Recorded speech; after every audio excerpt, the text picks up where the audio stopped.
Mother's Day is here, and so severe weather. We are watching for some significant storms to go across portions of western Dixie Valley in the south central today, as we do have very favorable conditions. As May sure is bringing the heat over here. We do have a pretty large level 3 enhanced risk here, looking at for some significant wind and as well the big threat for some very large hail. But without further ado, let's get in the video. Happy Mother's Day, everybody. Be sure to, again, wish your mothers happy birthday, and as well if you, again, spend time with your mother today and all that, obviously.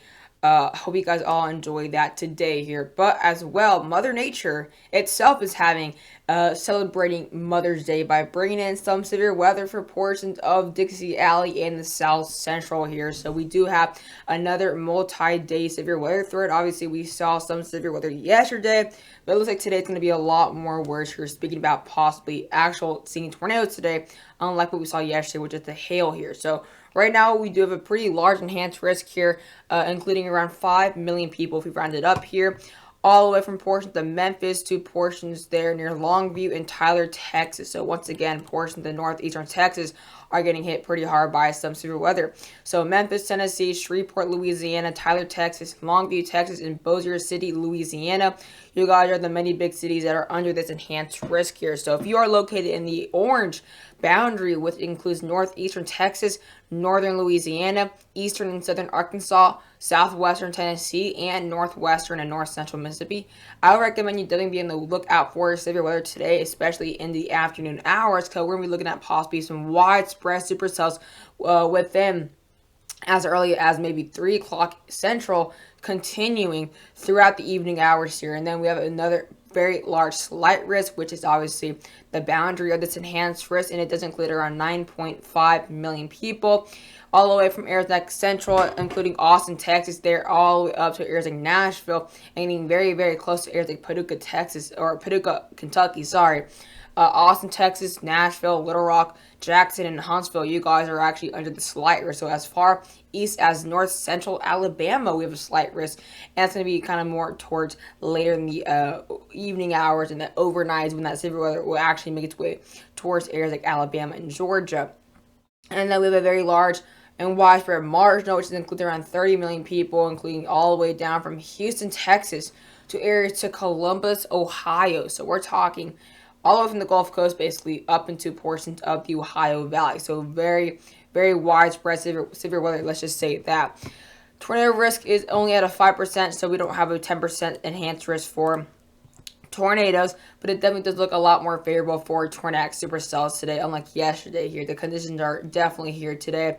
So as we do see, a pretty large, widespread brown shaded area, which represents a 5% chance at a 60% for tornadoes, and it does include around 6.2 million people, all the way from portions of Tyler, Texas, and as well as Longview, Texas, to portions of Memphis, Tennessee here. So it does include northeastern Texas, northern Louisiana, eastern, and as well as central, much of Arkansas, really. And that's going to go as far east, as far east as northwestern Alabama near Florence. So it's going to definitely be pretty widespread and pretty overall large tornado threat. And then the 2% is a little bit it's not including all that marginal, because obviously we're going to be seeing some conditions that really won't be as favorable in a marginal risk that will favor tornadic supercells. You can kind of see overall a lot of the marginals under that 2%, but we still have that marginal up there in the Ohio Valley that is not under that 2% at all. So overall, limiting factors once we get there. But 2%, including around 18, actually almost 19 million people. Dallas, DFW there, Austin, Nashville, Arlington, you guys are under that. And then, of course, we have an enhanced risk for winds. A very, very, very large 30% non-hatch, though, for some significant wind gusts from these thunderstorms. So around 5 million people are under this 30%. So if you are in Memphis, Shreveport, Tyler, Longview, or Bossier City, or anywhere surrounding that, you are under that 30% there for winds. And of course, we do have this pretty large slight risk for wind, and that 15% chance, including around 8 million people, all the way from areas like or almost DFW, kind of right on the edge of DFW, all the way up to areas near Nashville. And of course, like I did mention in yesterday's video, definitely the biggest threat for severe weather will be the hail today, and that is definitely what we're expecting here. We do have a pretty large, significant severe risk all the way from the boundary of the 5% to the center of the 30%. So it does include portions 15%, and much of the 30%. So significant severe risk or hatch risk does include around 6 million people, Austin, Shreveport, Little Rock, Waco, Texas, and Killeen, Texas. So it's going to be mainly more like a Texas threat, really. And that's why I said, once again, northeastern Texas, because obviously they've been hit very hard by hail. It's going to be another big hail event for portions of the west of the Mississippi River. So obviously we tend to see a lot of that main large gorilla hail west of the river, and then we tend to see, I guess, the big tornado threats kind of east of the, or right on the river there. But 30% in general includes around 5 million people, including Memphis, Shreveport, Tyler, Longview, and Bossier City. So Bossier City, Longview, Tyler, and Memphis, you guys, are the cities that are under that 30%, but actually not in the 30% chance hatched. Actually, never mind. Longview and Tyler, you guys are under the 30% chance hatched, but Bossier City, and I believe Memphis, you guys aren't under that. 50% in general includes around 7 million people, Austin, Little Rock, Jackson, Waco, and Killeen. You guys are under that 15%, and actually Waco, Killeen, and Little Rock, you guys are, and as well, Little Rock and Austin, you guys as well are under that significant severe risk. And then, of course, pretty widespread margin risk for some hail all the way from DFW there to areas like Nashville. Let's now go ahead and look at the severe weather reports from yesterday, though. So here's a look now at yesterday's severe weather reports here from the SPC.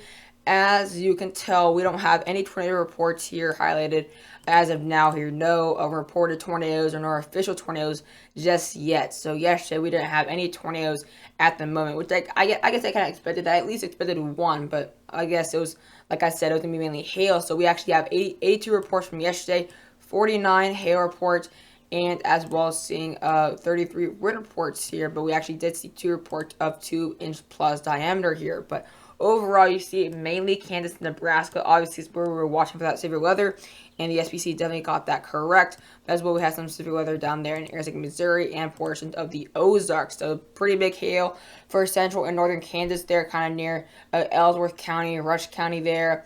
Everything kind of was outside of the big cities, like outside Omaha City, outside Lincoln, outside Kansas City, and outside Salina. But this is what we had so far yesterday, and I definitely do see a different scenario for today. I definitely do see at least a couple of tornadoes today, and I do definitely see some widespread hail, not kind of limited in 2 states here. I do see widespread hail, Texas there, widespread hail there, across Tennessee there. I mean, it's definitely going to be a lot of reports today.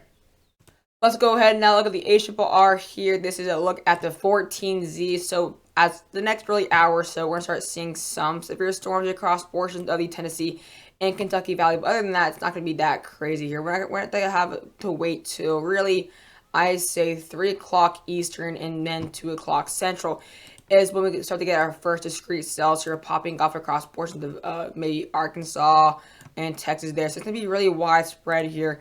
So discrete cells developing as early as 2 o'clock Central. And once we now get into around 5 o'clock Eastern, 4 o'clock Central, that's when these storms start to blow up across Texas here, eastern Texas. And that's going to really be as a result of the really warm temperatures we're going to start seeing here. It's going to start really warming up here, allowing for those really high Cape valleys. And it's going to just really withhold a ton of accumulated energy to allow these storms to just pop off at a certain time here. So some pretty severe storms by 4 o'clock Central across areas near Tyler, Texas there, just outside Texarkana, as well as some pretty good storms just near Monroe, Louisiana, as well as some discrete cells that really won't be that big of a threat across northern Mississippi there, eastern Arkansas, and portions of Tennessee throughout 5 o'clock 5 o'clock Eastern and 6 o'clock, 5 o'clock Eastern and 4 o'clock Central. By 6 o'clock Eastern and 5 o'clock Central, these storms start to get a lot more severe now, pretty widespread. Some pretty intense supercells there across northeastern Texas as well. They're going to start making their way eastward into Louisiana, as well as some pretty significant storms there near northern Mississippi there. Some pretty good storms right on the river, as well as some pretty good discrete cells, maybe a few supercells near the central Tennessee area near Nashville. As we now get to 8 o'clock Eastern, 7 o'clock Central, a pretty intense squall and most likely developing here across Alabama, Mississippi there in Arkansas. And that's what we're going to be watching out for, maybe a tornado threat there as far east as Florence and northwestern Alabama. And again, so watching out for some pretty intense supercells across northeastern Texas and as well portions of northern Louisiana. By 10 o'clock Eastern, 9 o'clock Central, these will mainly become non-tornadic at this point, become elevated-based supercells, and bring in mainly pretty significant winds here. By the time it gets to Mississippi, there, Alabama, we're not going to be seeing as intense hail. And of course, going to bring some pretty significant rainfall and possibly some flooding there across Dixie Alley as we go into overnight hours. Let's now go ahead and get a look at the K values. So by the next 2 hours or so, we're going to be seeing some really high K values across portions of Texas and the South Central, getting as high as 3,700 joules per kilogram just south of DFW. But other than that, we're seeing some widespread 2,000 plus joules per kilogram as far east as Little Rock and as far east as portions of Louisiana.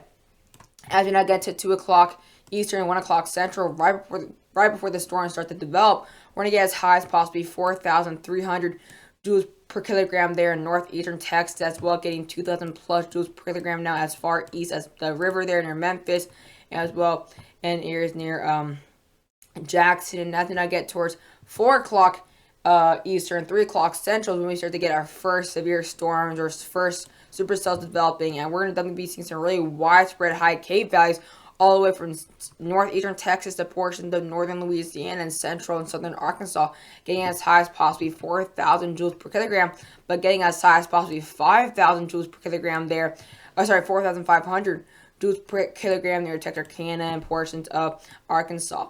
As we now get to 6 o'clock Eastern and 5 o'clock Central, we're really watching out for the main storms to be popping off across these areas, with some severe storms obviously across the north near Mississippi there, Tennessee, and Alabama. So we're going to definitely be seeing some decent numbers K values wise, and that's exactly why we're not going to be seeing the enhanced frisk going all the way into Alabama and northeastern Mississippi and central Tennessee, because the conditions overall are a lot less favorable to bring in tornadoes and as well pretty significant severe weather in general. We can see some discrete cells, maybe a couple supercells overall, maybe into the mid-afternoon hours, but obviously we're going to be seeing a lot more favorable conditions down here across Arkansas, Louisiana, Texas, and far western Mississippi there. And then obviously once we get towards around 8 o'clock, 9 o'clock Central, those K values really rapidly die off here. Let's now go ahead and get a look at the supercell composite parameters. So at the next 3 hours or so, 1 o'clock Central, 1 o'clock Eastern, 12 o'clock or noon for at was the Central. Yeah, we're gonna be seeing some widespread numbers there, possibly anywhere from 8 to maybe as high as 16 for supercells. But obviously those numbers really won't be meaningful until we get later into around 4 o'clock. 4 o'clock Eastern and 3 o'clock Central, we're going to start getting some scattered numbers there as high as possibly at 20 near northeastern Texas, and we're going to be seeing some overall widespread numbers that are going to be very high because they're going to be very widespread supercells. We have some supercells developing in northeastern Texas, and at the same time we have some supercells up here, so it's going to be overall pretty widespread, not going to be a big huge chunk of high numbers. You can kind of see it's going to be very widespread here, maybe as high as 28 there near Arkansas, some scattered numbers there across Louisiana, some scattered there across Texas, and as well with those scattered discrete cells across portions of Tennessee there. But by 4 o'clock Central, we're going to get some pretty good conditions there for some supercells across Arkansas and Mississippi there, as well some pretty good supercell probabilities across northeastern Texas and as well north central Louisiana. And as we now go later on now into the evening hours, those numbers for supercells will increase for Tennessee. They're going to get as high as possibly 22 there, and some scattered numbers across Mississippi there and Louisiana. And now obviously that'll rapidly die off once we get into the overnight hours. Let's now go ahead and look at the significant tornado parameter. At the same moment, like I did say, we're going to be seeing some really low numbers at the moment here, maybe a 4 or 5, but those really won't be meaningful until we get to around 4 o'clock Eastern, 3 o'clock Central. We're going to get as high as possibly a 9, maybe across western Tennessee there, and as well getting as high as possibly an 8, some scattered 8s across portions of eastern Arkansas there. As we now get later on into the evening hours, and to get some pretty good numbers there across Mississippi there, Arkansas, and Louisiana. They get some scattered 4s and 5s, and as well can get as high as an 8 there across portions of Tennessee. And then by 8 o'clock Eastern, 7 o'clock Central, we're going to be seeing some good numbers there as well for northeastern Texas and as well portions right sitting on the Mississippi River. So definitely be really watching out for the Mississippi River. We're going to be seeing some pretty significant severe weather here across eastern Arkansas, western Mississippi, and as well portions of northern Louisiana. As well, can't forget portions of western Tennessee as well for some significant severe weather. And last but not least, we're going to be looking at the shear here, see exactly how much shear we're going to be seeing from the strong little jet stream here. They're bringing some pretty good amount of shear, a lot better shear, I think, better than yesterday. As we now go to around 2 o'clock Eastern to 1 o'clock Central, we're going to be seeing some pretty good amounts of shear already across these regions here. Going to get as high as possibly maybe 60 to 70 knots there across Tennessee, as well across portions of Missouri and Arkansas. And then as we go later on to the afternoon hours, the shear values will increase now by getting here at 4 o'clock Eastern, at 3 o'clock Central. We're going to be seeing some widespread numbers of over 40 knots there, and possibly as high as 60 knots across Louisiana, and some pretty good amounts of shear there across Tennessee. So really watching out for maybe some significant severe weather across specifically southwestern Tennessee is, I guess, overall the better conditions there. Some pretty good Cape values in as well. Overall, some really good lapse rates and shear values, and get possibly as high as 72 knots across areas near western Tennessee, and some scattered numbers across northeastern Texas and central northern Louisiana of over 55 knots. So looking at overall some pretty good shear values by 7 o'clock and 8 o'clock Central. Really good numbers here across now Mississippi there, Louisiana, and portions of Tennessee as well. Going to get possibly over 54 knots here between the surface and the higher atmosphere, 6 kilometers. So overall, a ton of shear. But I hope you guys enjoyed the video. I'll see you guys later.